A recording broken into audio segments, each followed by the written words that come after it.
बहुत मेहनत करते हैं वो। मेहनत कुछ अच्छा लिखने के लिए, कुछ अच्छा सोचने के लिए, कुछ अच्छा बोलने या करने के लिए और हाँ, अच्छे से कमाने के लिए भी। मेहनत मुश्किलों और कामयाबी मिलने की उम्मीदों से भरी, कभी अटक अटक कर तो कभी धीमे और लगातार चलती। ये किस मशहूर इंसान की जिंदगी की कहानी है, क्या आप बता सकते हैं? मैं जिसकी अभी बात कर रहा था ये किसी एक इंसान के जीवन की कहानी नहीं, बल्कि ये कहानी है दुनिया भर के मशहूर मेहनती लोगों की। हाँ, अगर मैं इसमें थोड़ी डिटेल्स डाल दूं, जैसे कि अगर मैं कहूँ कि ग्रैमी अवार्ड पाने वाला हिस्ट्री का पहला फेमस रैपिंग आर्टिस्ट जो लगातार 6 बार किड्स चॉइस अवार्ड भी जीत चुका है और आसानी से सबके मन में उतर जाने वाला वो इंसान ऐसा है कि रिपोर्टर्स तक भी कभी कभार उसे किस करने से खुद को रोक नहीं पाते हैं। तो क्या अब आप बता सकते हैं ये किस फेमस इंसान की मैं बात कर रहा हूँ? तस्वीर देखकर आप समझ ही गए होंगे कि विल स्मिथ सर जी की जिंदगी की बात चल रही है यहाँ। आज सर जी का जन्मदिन है तो हैप्पी बर्थडे स्मिथ सर जी। मैं उनकी जगह होता तो कहता स्मिथ या स्मिथ ही, जो पसंद हो। क्यों आए हो यहाँ पोर्ट रॉयल में मिस्टर स्मिथ? भाई मैं तो आज यहाँ आया हूँ स्मिथ सर जी की जिंदगी के कुछ इंटरेस्टिंग फैक्ट्स बताने। शुरू से शुरू करूँ तो विल स्मिथ की माताजी स्कूल बोर्ड में थीं और पिताजी इलेक्ट्रिकल इंजीनियर थे जिनकी अपनी रेफ्रिजरेशन कंपनी भी थी। विल के 3 भाई बहन हैं, पैम,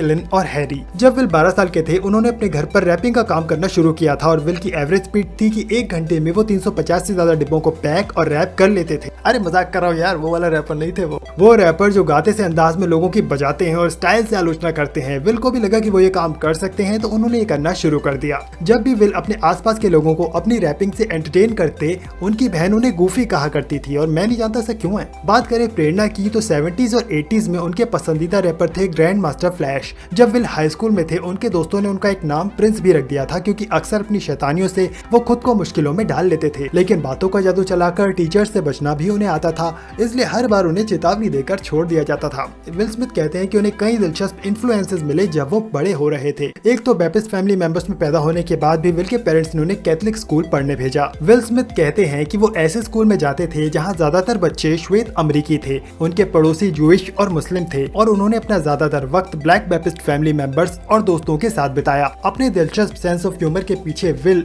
इसी मिक्स्ड एनवायरनमेंट का हाथ बताते हैं। जब विल एक टीनेजर थे वो पिता के काम में मदद करते थे और पिता के संग जाकर लोगों के घरों में रेफ्रिजरेटर इंस्टॉल किया करते थे। Can you imagine that? बाद में जेफ टॉन्स और विल दोस्त बन गए थे। अब ये जेफ टॉन्स कौन है? तो जान लीजिए कि विल इनके साथ ताल से ताल मिलाया करते थे, यानी साथ मिलकर ये दोनों गाते बजाते थे। अपनी फनकारी जोड़ी को ये दोनों DJ jazzy Jeff and the fresh Prince कहा करते थे। ज्यादातर रैपर्स लड़ाई झगड़े, ड्रग्स और पैसे बनाने के बारे में बात करते हैं, जबकि जेफ और विल ज्यादा फ्रेंडली टॉपिक्स पर बोला करते थे। बाद में विल को ऑफर दिया गया उनका अपना टीवी शो बनाने को लेकर, यानी विल को बस हाँ कहना था और वो एंटरटेनमेंट के विशाल समुद्र में कश्ती लेकर उतर जाने वाले थे। आपको क्या लगता है उन्होंने हाँ कहा होगा? उन्होंने हाँ ही नहीं कहा बल्कि अपने दोस्त जेफ को भी मना लिया इस शो में काम करने को लेकर। बेल एयर शो जबरदस्त हिट रहा। 148 एपिसोड बने और हर एपिसोड को 10 लाख से ज्यादा लोगों ने देखा। विल ने अपने पेरेंट्स को कहा कि कॉलेज जाने के बजाय वो प्रोफेशनल रैपर ही बनना चाहते हैं, लेकिन पेरेंट्स कहाँ मानने वाले थे। उनका रिएक्शन कुछ ऐसा था। विल के माता पिता मानते थे कि जीवन में सफल होने के लिए कॉलेज जाना बहुत जरूरी है, बहुत ज्यादा जरूरी, लेकिन विल की जिद के कारण उन्होंने विल को 1 साल का वक्त दिया अपने इस सपने को सच करने के लिए। अगर विल इस 1 साल के दौरान रैपर बनकर कुछ खास ना कर पाते तो उन्हें कॉलेज जाना पड़ता। ऐसा लगता है जैसे भगवान भी स्टोरी के ज्यादा से ज्यादा इंटरेस्टिंग हुए बिना उसे अप्रूव नहीं करते हैं। अब विल की जिंदगी बदलने वाली थी। 1991 में जेफ और विल के गाने समर टाइम को लेकर उन्हें एक ग्रैमी अवार्ड मिला।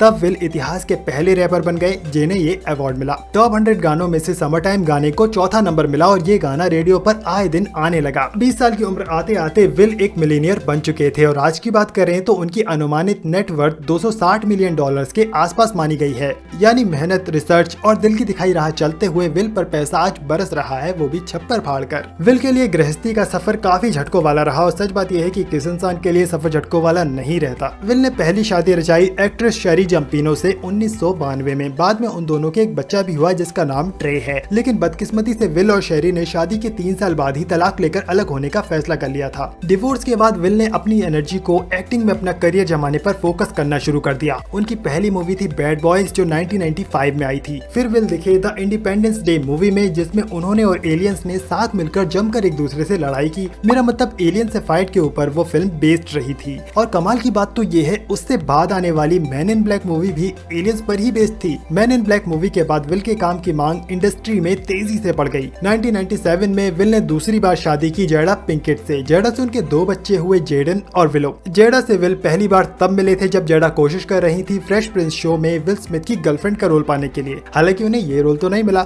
लेकिन असल जिंदगी में विल स्मिथ की बीवी का रोल उन्हें मिल गया। 1995 से एक्टिंग करते विल स्मिथ सर जी का एक्टिंग करियर काफी ज्यादा ग्रो कर गया, लेकिन तब भी वो म्यूजिक को वक्त देते रहे और फिर से उन्हें एक ग्रैमी अवार्ड 1999 मिला। मोहम्मद अली के जीवन पर आधारित मूवी अली में मोहम्मद अली के रोल के लिए विल को पहला ऑस्कर नॉमिनेशन मिला। क्रिटिक्स ने तो विल की तारीफ करते हुए यहाँ तक कह दिया कि मोहम्मद अली का रोल निभाने के लिए विल पूरी तरह मोहम्मद अली ही बन गए हैं। Will Smith sir ji nominate तो हुए, लेकिन ये ऑस्कर वो ना पा सके। भले ही विल को कोई ऑस्कर ना मिला हो, लेकिन 2007 में आई उनकी movie I am the legend ने काफी तगड़ा बिजनेस किया था, लगभग $585 मिलियन के आसपास। विल के तीनों बच्चे भी इस वक्त पिता की विरासत का पालन करते हुए एंटरटेनमेंट की दुनिया से जुड़कर खूब नाम कमा रहे हैं। विल की बेटी विलो स्मिथ पिता के नक्शे कदम पर चलते हुए म्यूजिक ज्वाइन कर रही हैं। उन्होंने अपना म्यूजिक वीडियो भी बनाया जिसका नाम उन्होंने रखा विप माई हेयर। और जेडन के बारे में तो हम जानते ही हैं, after earth, karate kid, the pursuit of happiness जैसी बहुत सारी फिल्मों में उन्होंने काम किया है, वो भी अपने पिता से कम नहीं है। विल की लाइफ की शर्मनाक मोमेंट्स की अगर बात करें तो फ्रेश प्रिंस के रूप में बेल एयर शो पर काम के दौरान एक बार विल ने यूं ही कह दिया था कि अंकल फिल उनके पिता हैं। उनके ऐसा कहने का मतलब था कि फिल विल के पिता के जैसे हैं, लेकिन जनता विल की भावनाओं को नहीं समझी और चारों तरफ अफवाहें उड़ा दी उड़ाने वालों ने कि फिल ही विल के डीएनए फादर हैं। विल ने बाद में जनता की इस मिसअंडरस्टैंडिंग पर काफी नाराजगी जताई थी,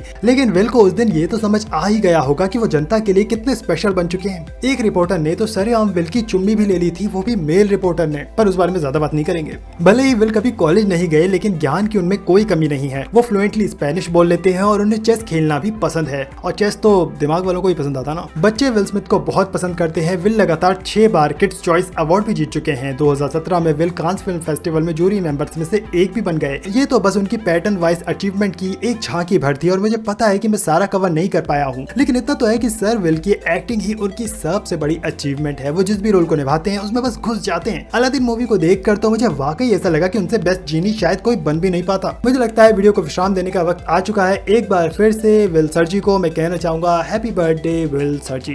विल स्मिथ हमें आगे दिखेंगे रिचर्ड किंग मूवी में विलियम रिचर्ड के किरदार को निभाते हुए, उसके लिए भी best of luck Will. By the way, आपको आज का वीडियो कैसा लगा कमेंट में थोड़ा सा बता देना। एक लाइक ठोक देना, एक शेयर मार देना और एक बार तो बोल ही देना।